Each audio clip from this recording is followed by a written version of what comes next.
जय Hind to all. आज हम लोग देखते हैं कि उत्तराखंड पीसीएस जो प्री है उसकी क्या स्ट्रेटेजी हमारी होनी चाहिए। पहली चीज, जब हम लोग उत्तराखंड पीसीएस के बारे में बात करते हैं तो इस उत्तराखंड पीसीएस की स्ट्रेटेजी, मेरा कहने का मतलब हम लोग पढ़ने या फिर बात करने के लिए किस चीज़ के ऊपर जा रहे हैं। हम बात करेंगे जो प्री का जीएस फर्स्ट पेपर है, जो प्री जीएस फर्स्ट पेपर है उसकी।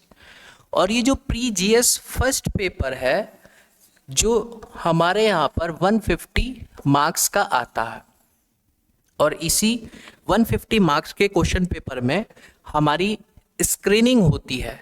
स्क्रीनिंग मतलब जिसको हम बोलते हैं कि हाँ भाई, हमने तो प्री एग्ज़ाम क्लियर कर दिया है।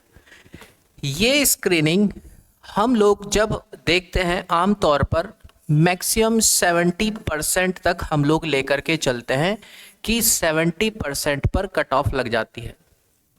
ठीक है कि भाई इतने मार्क्स आ जाएं तो हमारा प्री क्लियर हो जाए। तो हम लोगों को इसकी जो प्रिपरेशन है वो अप्रॉक्स इतनी लेकर के चलनी है कि हम 80% मार्क्स गेन कर सके। हम लोगों को इसके कंप्लीट 100% पर काम नहीं करना है जो आम तौर पर बच्चे करते हैं। हम लोगों को सिर्फ 80% वाले पोर्शन पर काम करना है कि ये 80% ऐसा हो कि ये 100% बन जाए, समझे, ताकि हम अपनी प्री की जो कट ऑफ है आसानी से क्लियर कर सके। तो अभी मैं आप लोगों को इसकी ही स्ट्रेटेजी के बारे में बात करने के लिए जा रहा हूं कि किस तरीके से हम लोगों को इस 80% वाले पोर्शन के ऊपर हिट करना है। अब इस 80% एरिया पर हिट करने के लिए कुछ ज़रूरी बातें हम लोगों को पता होनी चाहिए। जैसे जो हमारा पीसीएस 150 मार्क्स का आता है, इस 150 मार्क्स के पीसीएस को कवर करने के लिए हमारे सामने कुछ सब्जेक्ट्स होते हैं और उन सब्जेक्ट्स के बेस पर हम लोगों ने अपने प्री के 150 मार्क्स को डिस्ट्रीब्यूट किया हुआ है। अब इसमें एक सब्जेक्ट का एक बड़ा जो कोर टॉपिक जिसको हम लोग बोलते हैं वो पोर्शन बनता है हमारे यहाँ पर history, geography, polity and economy. जब हम लोग इन 4 कोर सब्जेक्ट के ऊपर बात करते हैं तो हमारे प्री एग्ज़ाम में इनसे अप्रॉक्स 50% अबव आते हैं क्वेश्चंस। 50% से अधिक क्वेश्चन इन 4 कोर सब्जेक्ट से हमारे सामने आते हैं। और इनमें भी ये जो हिस्ट्री, ज्योग्राफी और पॉलिटी है, 3 सब्जेक्ट, इन 3 सब्जेक्ट पर आते हैं कॉन्सेप्ट, फैक्ट्स एंड फिगर वाले क्वेश्चन। कहने का मतलब आप अच्छी स्टैंडर्ड बुक्स एनसीईआरटी से काम करेंगे तो आराम से इसमें 100 आउट ऑफ 100% क्वेश्चन हमारे सामने हम लोग क्लियर कर सकते हैं। रही बात जो इकोनॉमिक्स वाला सब्जेक्ट हमारे पास है, ये इकोनॉमिक्स वाला सब्जेक्ट हमारे यहाँ पर आता है मैक्सिमम करंट अफेयर के बेस पर, मतलब करंट इवेंट से जोड़ करके इकोनॉमिक्स के क्वेश्चन ज़्यादातर आते हैं। सपोज हमारे यहाँ पर प्री एग्ज़ाम कंडक्ट करा है और उसके 1 साल पहले या उसी साल के दौरान बजट आ गया, तो शायद बजट से तो आएगा ही क्वेश्चन उस साल, तो बजट से क्वेश्चन को रिलेट करके पूछ लिया गया इकोनॉमी से। या फिर हमारे यहाँ पर जो इकोनॉमिक सर्वे है, इकोनॉमिक सर्वे से जोड़ करके क्वेश्चन पूछ लिया, इस टाइप से क्वेश्चन। या फिर कुछ भी करंट के अंदर आरबीआई गवर्नर के थ्रू कुछ बात आ गई, या फिर हमारी गवर्नमेंट ने कोई पॉलिसी निकाल दी, तो वो सब चीज़ हम करंट अफेयर से फिर जोड़ करके इस वाले सब्जेक्ट में देखते हैं। तो एक तो पोर्शन ये है जहाँ हम लोगों को फोकस हो करके मैक्सिमम फोकस हो करके हमको काम करना होता है। देन एक पोर्शन आ जाता है उत्तराखंड का और दूसरा पोर्शन आता है करंट अफेयर्स का। इन दो पोर्शन को अगर हम उठा करके देखें तो लगभग 30 से और 35% के आसपास पोर्शन हमारे एग्ज़ाम में प्री में मिल जाते हैं। तो कुल मिलाकर के अगर देखें तो इन दो बड़े सेक्शन के बेस पर ही लगभग 80-85% के आसपास हम लोग अपनी कट ऑफ पर पहुंच सकते हैं। लेकिन वो तब है जब इनका एक भी क्वेश्चन हमसे गलत ना हो। अब ऐसा तो हो नहीं सकता है, हम रोबोट तो है नहीं कि कोई भी क्वेश्चन गलत ना हो, बट फिर भी कोशिश या प्रयास हम लोग का कुछ इस तरह से रहता है कि हम हर चीज़ आसानी से 100% जो है श्योरिटी के साथ कर सकें। अब उसमें क्या क्या चीज़, ये तो मैंने आपको एक मोटी सी बात बताई कि हमको इसके ऊपर काम करना है। अब इसको कवर करने के लिए हमारे सामने कुछ स्ट्रेटेजी भी होनी चाहिए। अब इसमें हम लोग 3 तरीके से काम करते हैं। मैं ये जो बात आपके सामने बताने के लिए जा रहा हूँ भाई, ये बात मोस्टली जो बिगनर्स हैं उनके ऊपर एप्लीकेबल होती है। जो ऑलरेडी काम कर रहे हैं वो भी इसमें अपने काम की चीज़ें निकाल सकते हैं। हम अपनी स्टडी कुछ इस तरीके से लेकर के चलें कि हम पैरेलल 3 थिंग्स या 3 चीज़ों के ऊपर काम करें। अब ये 3 चीज़ क्या होती हैं पैरेलल? देखो, इसको बताने से पहले एक छोटी सी बात मैं आपको बता देता हूँ। छोटी सी बात क्या, आप जब प्री एग्ज़ाम की प्रिपरेशन करते हैं तो अप्रॉक्स 6 to 8 आवर की आपकी डेली रूटीन टाइमिंग होनी चाहिए। मैं ये नहीं बोलूँगा कि आप 18 घंटे पढ़ें या फिर आप 20 घंटे पढ़ें। आपने अगर 6 से 8 घंटे की टाइमिंग और 8 से 10 महीने अच्छे से दे दी, लेकिन ये 100% फोकस के साथ, तो आपका प्री एग्ज़ाम आराम से क्वालिफाई हो सकता है। अब इस 6 घंटे को हम लोग डिवाइड करते हैं सिर्फ और सिर्फ प्री ओरिएंटेड, और बाकी के जो 2 आवर्स बचते हैं इसमें हम लोग अपनी राइटिंग्स के ऊपर, मतलब मेंस के ऊपर काम करते हैं। मतलब ये वो तैयारी रहेगी हमारी जो साथ साथ में मेंस का एक हल्का सा पोर्शन भी लेकर के चले, ये 8 से 10 महीने की। अब इसको करना कैसे है, तो आपको दिन के वो 6 से 8 घंटे अपने कुछ इस तरीके से डिवाइड करने हैं कि एक तो हम लोग चलेंगे अपने कोर सब्जेक्ट पर, दूसरा उसके साथ चलेंगे हम जो हमारे रनिंग पोर्शन है, और तीसरा हम चलेंगे अपने स्पेशल यूके पोर्शन पर। अब जो बिगिनर्स हैं, सबसे पहली बार पढ़ाई स्टार्ट कर रहे हैं, देखो हम तभी रुचि लेते हैं, इंटरेस्ट हम लोगों का तब आता है किसी सब्जेक्ट में जब हम उस सब्जेक्ट को अच्छे से समझ रहे हैं और लॉजिकली हमारे दिमाग में फिट हो रहा है। इन लॉजिकल आप कोई चीज़ पढ़ने के लिए जाओ तो वो आप रटने की कोशिश करोगे, समझ तो आई नहीं, तो आप उसको जल्दी से छोड़ देते हैं। तो आप सब्जेक्ट पहले ऐसा उठा लो जो लॉजिकल है, साइंटिफिक बेस है।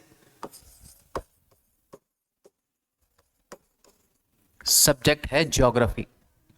इस ज्योग्राफी में पहले आप करेंगे world geography and then second आप करेंगे इंडियन ज्योग्राफी। जब आप वर्ल्ड ज्योग्राफी पढ़ रहे होंगे तो वर्ल्ड ज्योग्राफी के साथ साथ आप लोगों को जो करंट अफेयर्स है ज्योग्राफी से रिलेटेड, वो करंट अफेयर आप लोग करेंगे। उसके साथ आप जो मैपिंग है वो मैपिंग भी इसके साथ साथ ही पैरेलल करेंगे।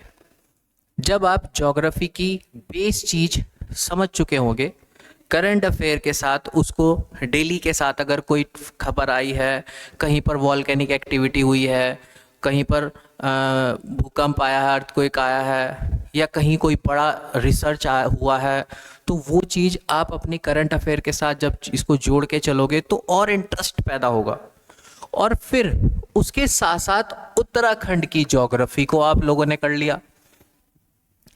आपने कोई टॉपिक उठाया, सपोज माउंटेन है, माउंटेन आप पढ़ रहे थे, अच्छी समझ ले ली, टाइप्स ऑफ माउंटेन क्या होते हैं, किस तरीके से माउंटेन्स बनते हैं, क्या खास बात होती है, सब चीज़ पढ़ लिया आपने।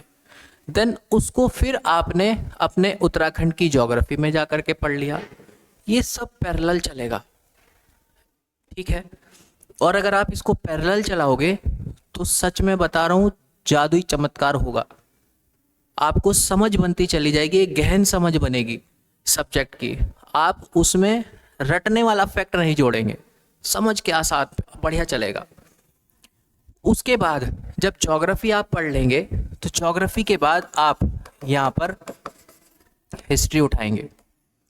अब इसमें हिस्ट्री में भी सेम ऐसे ही, हिस्ट्री में कोई करंट अफेयर तो होता नहीं, लेकिन कुछ ऐसी भी चीज़ें होती हैं, जैसे सपोज 2024 है और 1924 में किसी इवेंट को 100 साल हो गए कि भाई गांधी जी को जो है जेल से रिहा कर दिया गया था। जो नॉन कोऑपरेशन मूवमेंट था उसके बंद होने के बाद 6 साल की सज़ा हुई, बट 2 साल में उनको छोड़ दिया गया था। सॉरी, थोड़ा जुकाम ज़्यादा है। तो उसमें 100 साल पूरे हुए तो 100 साल की खबर अभी आ गई। जैसे जलियांवाला बाग 1919 में हुआ था, तो 2019 का जो IAS प्री पेपर था उसमें जलियांवाला बाग से क्वेश्चन पूछ लिया था, है ना। ऐसे चीज़ों को आपको करंट अफेयर से आप कोरिलेट कर सकते हैं, हिस्ट्री की चीज़ों को। बड़ी चीज़ है, ऐसी नहीं छोटी मोटी चीज़ है। उसके साथ साथ आप यहाँ पर मैपिंग का भी सहारा ले सकते हैं। कोई खबर हुई थी या करंट अफेयर में कोई चीज़ हुई, तो वहाँ पे कोई बड़ा इवेंट, जैसे सिंधु वैली सिविलाइजेशन की कोई बड़ी साइट खोजी है, उसको एक बार ही जा कर के मैपिंग में देख लिया, अच्छा ये वाली साइट्स है, ऐसे इस तरीके से। देन जब हिस्ट्री आप पढ़ेंगे तो उसके साथ साथ आपकी यूके की भी हिस्ट्री चलेगी। सेम ऐसे ही हिस्ट्री के बाद आप जब पॉलिटी पढ़ेंगे, पॉलिटी से रिलेटेड करंट अफेयर चलेगा, पॉलिटी एंड गवर्नेंस जिसको हम बोल देते हैं। एंड देन हमारे यहाँ पर उत्तराखंड में भी पॉलिटी। फिर उसके बाद इकोनॉमिक्स आप सब्जेक्ट लेकर के चलेंगे, कोर चीज़ें यहाँ से पढ़ेंगे और उसको कोरिलेट करते चले जाएंगे आप करंट अफेयर से। और फिर ऐसे ही हमारे उत्तराखंड में उसकी economics and then current affair से उसको कोरिलेट करते चले जाएंगे। ये जो प्रोग्राम है पैरेलल जब चलेगा तो चीज़ें एक दूसरे के साथ जुड़ती हुई नज़र आनी शुरू हो जाएंगी। मज़ा आएगा पढ़ते समय, फुल इंटरेस्ट भी आएगा, और धीरे धीरे कब आपके सब्जेक्ट कवर अप होने लग जाएंगे आपको पता तक नहीं चलेगा। इस पूरी प्रोसेस में लगभग आपको 5 महीने का टाइम लगेगा। इस पूरी प्रोसेस में जो पैरेलल आपके ये भी चलेगी, लेकिन ये 5 महीने वो होंगे जो 6 से 8 घंटे की आप ड्यूरेशन अपने घर पे देंगे। अब मैंने आपको बताया था कि 6 घंटे तो ये रहेंगे और 2 घंटे वो जब आप इस रनिंग में जो भी आप टॉपिक पढ़ेंगे उसको सिर्फ आपने उसकी राइटिंग कर दी, लिख करके देख दिया। एक अपनी हैबिट भी, रोज कलम चलाने की हैबिट वो भी होनी चाहिए। तो उस 2 घंटे में मैंने वो पोर्शन लिया है। आपने ज्योग्राफी का कोई टॉपिक पढ़ा था, वो करंट से कोरिलेट हुआ नहीं हुआ छोड़ो, पढ़ा, उसको आपने लिख करके देख लिया।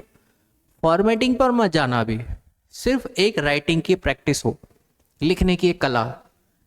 जब आप इन 4 सब्जेक्ट को ऐसे पढ़ते चले जाएंगे, देन फिर आगे और भी सब्जेक्ट है आपके पास। जैसे आप जब आएंगे IR वाले पोर्शन पर, तो इस IR वाले पोर्शन में, IR मतलब इंटरनेशनल रिलेशन, इस IR वाले पोर्शन में 2 चीज़ें मिलेंगी। एक तो आपको मिलते हैं इंस्टीट्यूट्स, संस्थाएं, और एक आपको मिलते हैं करंट इवेंट्स जो आपको यहाँ पर पढ़ने हैं। इंस्टीट्यूट्स, जो बेसिक इंस्टीट्यूट्स हैं वो तो आप यहाँ पर पढ़ेंगे, जैसे आप वर्ल्ड बैंक के बारे में पढ़ोगे, WTO के बारे में पढ़ेंगे, है ना, IMF के बारे में पढ़ेंगे, बहुत सारे हैं, वर्ल्ड इकोनॉमिक फोरम के बारे में पढ़ेंगे, बहुत सारे इवेंट्स हैं, सॉरी इंस्टीट्यूट्स हैं, यूनिसेफ के बारे में पढ़ेंगे। देन फिर उसके बाद करंट इवेंट्स। करंट इवेंट्स में किसी बड़े ऑर्गेनाइजेशन में कोई बड़ा डिसीजन लिया है, या फिर कौन सा ऑर्गेनाइजेशन की मीटिंग कहाँ पर जो है कंडक्ट की गई है। इन्वायरमेंट से रिलेटेड बहुत बड़ा समिट हुआ है, COP23 बहुत बेस माना जाता है, बहुत बड़ा, उसके अंदर डिसीजन लिए गए थे। ऐसे कोप मतलब conference of meetings, party, sorry, उनकी मीटिंग जो हुई थी। ऐसे ही बहुत सारे इवेंट्स बनते हैं, जैसे ब्रिक्स के कॉन्फ्रेंस मीटिंग्स हो गई, या फिर आपकी आशियान की मीटिंग्स हो गई। वो सब आप इंटरनेशनल रिलेशन में चलेंगे, क्योंकि यहाँ पर उत्तराखंड में सिर्फ करंट अफेयर से उसको कोरिलेट कर सकते हैं। जैसे अभी उत्तराखंड के अंदर एक बहुत बड़ा मंच सेलिब्रेट किया गया था, समिट बुलाया गया था, एक हम लोगों ने इन्वेस्टर समिट बनाया था अभी। तो वो इन्वेस्टर समिट्स क्या है, वो इंटरनेशनल लेवल पर हम लोगों ने ऑर्गेनाइज कराया, तो हम लोग उसको यहाँ पे करंट अफेयर के साथ अपने कोरिलेट कर सकते हैं। ठीक है, ऐसे ही फिर आपको एक पोर्शन देखना है यहाँ पर आर्ट एंड कल्चर का। आर्ट एंड कल्चर में आपको बेसिकली देखना होता है मैपिंग, और उसकी आर्ट एंड कल्चर की इंफॉर्मेशंस, क्या उसकी कला है, कौन से ईरा से स्टार्ट, कौन से टाइम से स्टार्ट हुआ वो, किस राजा के टाइम में स्टार्ट हुई, वो बहुत सारी चीज़ें होती है। डांस फॉर्म हो गई आपकी, आर्कियोलॉजिकल चीज़ें हो गई, बहुत सारी चीज़ें हैं उसमें। फिर आर्ट एंड कल्चर के अंदर उसको आपने उत्तराखंड के साथ जोड़ करके देख लिया। ठीक है, फिर दो पोर्शन और आप लोगों को देखने होते हैं, जैसे साइंस वाला पोर्शन। और इस साइंस वाले पोर्शन में सबसे ज़्यादा जो फोकस रहता है हमारे एग्जामिनर का, वो रहता है लाइफ साइंस वाले पोर्शन पर। लाइफ साइंस वाला आपका जो बेस पोर्शन है वो, उस पर आपको ध्यान देना है। एंड देन करंट अफेयर में जो साइंस से रिलेटेड जो नई हमारे सामने उपलब्धियां हम लोगों के सामने आती है, या कोई रिसर्च आ गई, या कोई बहुत बड़ी वैक्सीन हमारे यहाँ पर आ गई, कोई जैसे अभी रशिया ने डिक्लेयर किया है कि हम जो टीवी है, कैंसर है, टीवी बोल गया, कैंसर है, कैंसर का वैक्सीनेशन हम लाने की तैयारी में है। मतलब बहुत बड़ी क्रांति होगी विश्व के लिए कि कैंसर का टीका ले करके आ रहा है रशिया। तो क्या है, वो साइंस का एक पार्ट बन गया है, जो करंट अफेयर में आप लोगों को यहाँ पर देखना है। यहाँ पर अपने उत्तराखंड में उसका इतना ज़्यादा रोल नहीं आता है एग्जाम में। ठीक है, देन उसके बाद फिर एक पोर्शन आता है कंप्यूटर का, और कंप्यूटर भी कौन सा, सिर्फ बेसिक कंप्यूटर। आप अपने मोबाइल में यूज़ कर रहे हैं, कॉपी किया, पेस्ट कर दिया, है ना, ये सब क्या है, ये बेसिक सी चीज़ें हैं। और जब आप लोग अपने कंप्यूटर से रिलेटेड उन बेसिक चीज़ों का ज्ञान ले लेते हैं, भाई कंट्रोल C करेंगे तो कॉपी हो जाएगा, कंट्रोल V करेंगे तो पेस्ट हो जाएंगे, कंट्रोल Z करेंगे अंडू हो जाएगा, कट हो जाएगा। ये छोटी छोटी जो बेसिक सी इंफॉर्मेशन है, रैम क्या होती है, रोम क्या होती है, GB, 1 GB में कितने MB होती है, गीगाबाइट्स क्या होती है, ये सब बेसिक सी चीज़ें। इसमें भी लगभग 4 क्वेश्चन के आसपास, 4 से 5 क्वेश्चन आ जाते हैं। ठीक है, आप लोग जब इस टाइप की चीज़ों को लेकर के चलेंगे, आराम से लगभग 8 से 10 महीने में इस पूरी कंप्लीट प्रोसेस को आप कर चुके होंगे। और इस कंप्लीट प्रोसेस के साथ साथ 2 चीज़ बहुत मस्ट है, आपने पढ़ सब कुछ लिया, लेकिन उसके बाद आपने ये 2 काम नहीं किए, तो आपकी तैयारी किसी काम की नहीं रहेगी इतनी जितना उसको निखर के आना चाहिए। एक बोलते हैं ना, पढ़ाई के साथ गढ़ाई बहुत ज़रूरी है, तो ये 2 काम उसमें पड़ा मतलब रोल अहम अदा करते हैं। एक तो आपका रिवीजन मस्ट बनता है, जितना बार बार बार बार आप रिवीजन करेंगे उस चीज़ का, उतना ज़्यादा आपको वो कंठस्थ होती चली जाएगी। शुद्ध हिंदी बोलिए। सेकंड आता है आपके प्रैक्टिस पेपर, जितने ज़्यादा आप प्रैक्टिस पेपर लगाएंगे, प्रीवियस ईयर पेपर लगा दिए, आपने मॉक टेस्ट लगाए, आपने कोई भी बाज़ार से बुक उठा करके लाए, उसमें क्वेश्चन पेपर देख लिए, चाहे वो उत्तराखंड पीसीएस के हैं, आपने क्वेश्चन पेपर लगाने स्टार्ट किए, या फिर उत्तर प्रदेश पीसीएस के आपने क्वेश्चन पेपर लगाने स्टार्ट किए, एक माइंड सेट डेवलप होता है। और उस माइंड सेट से आप जब काम करते हैं तो एक सेंस क्रिएट होती है कि यार इस क्वेश्चन को देख करके इसका ये आंसर तो हो ही नहीं सकता है। जब वो सेंस निकल के आ जाती है ना, तो अपने आप एग्ज़ाम क्लियर होते हैं, समझे। वो चीज़ भी मैं धीरे धीरे आपको बता दूंगा। अभी के लिए आप इन जो बेसिक सी चीज़ थी, इन बेसिक सी चीज़ों पर अगर आप काम करेंगे तो आराम से बहुत अच्छे से प्रिपरेशन होगी। लेकिन लग के 100% टाइम दे करके, 100% कहने का मेरा मतलब है, अगर आप 6 घंटे की पढ़ाई में बैठे हैं तो उस 6 घंटे में मोबाइल, घर वाले, रिश्तेदार, दोस्त, खाना पीना सब साइड में होगा। सिर्फ 100% फोकस आपका आपकी पढ़ाई होगी। जब आपने इस डेडिकेशन के साथ वो 6 से 8 घंटे देने स्टार्ट किए ना, 8 से 10 महीने, एग्ज़ाम अच्छे अच्छे निकलते हैं। ये तो सिर्फ एक छोटा सा एग्ज़ाम है, समझे। करके देखना। और रात को सोने से पहले जो सेटिस्फेक्शन आएगा जब आप 100% के साथ पढ़ोगे, वो सेटिस्फेक्शन आपको कॉन्फिडेंस देगा। और वो कॉन्फिडेंस लेकर के जब आप एग्ज़ाम में जाओगे तो 4 से 5 क्वेश्चन उस कॉन्फिडेंस से क्लियर हो जाते हैं और बहुत अहम रोल अदा करते हैं 4 से 5 क्वेश्चन। ठीक है, तो अभी के लिए इतना ही। बाकी मैं आपसे अगली किसी क्लास में किसी और टॉपिक से बात करूंगा, जैसे आप लोगों की रिक्वेस्ट आती रहती है कमेंट बॉक्स में। ठीक है, तो तब तक के लिए बाय बाय, फिर मिलते हैं। बहुत बहुत धन्यवाद।